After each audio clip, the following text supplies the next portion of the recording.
Hello po mga kalodi, nandito po tayo sa Obando at tayo yung maka-fiesta dito sa Obando. 17, 18, 19. Ayan po, 19 na po yan. Makakaabot pa tayo ng misa. Diyan po na 6:30 at nagmisa po yan. Pagkatapos po ng misa, ayan po, nilabas po ang Maring Mahal na Maria sa Lambaw.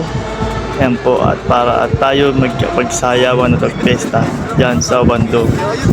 Tuwing piniliwang ang ganitong okasyon na pag pesta, meron talagang sayawan at palataya sa ating unang lalabas po kapistahan ng San Pascual Bailon, May 17 po yan mga lodi. Santa Clara Assisi, 18 naman po yan, May 18. At sumunod po, Mahal na Birhen Maria ng Salambaw. Ayan po ang ating pinagdiwang ng 17, 18, 19. Bali ito pong 19 na po to, ayan po ay Salambaw. At talaga naging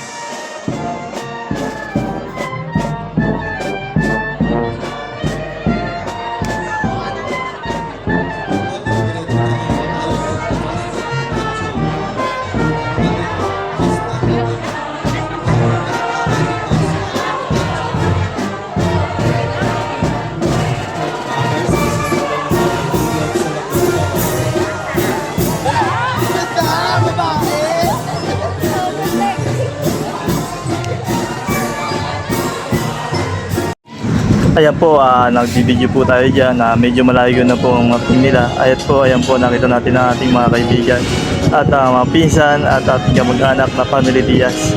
Ayan po, at Olaita. Ayan po. Sila natin, nandyan po rin po sila Nining,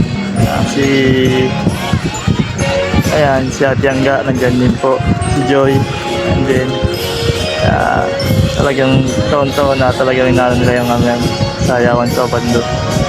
Pasalamat na rin po sa blessing yan si Ate Angga. Ayan.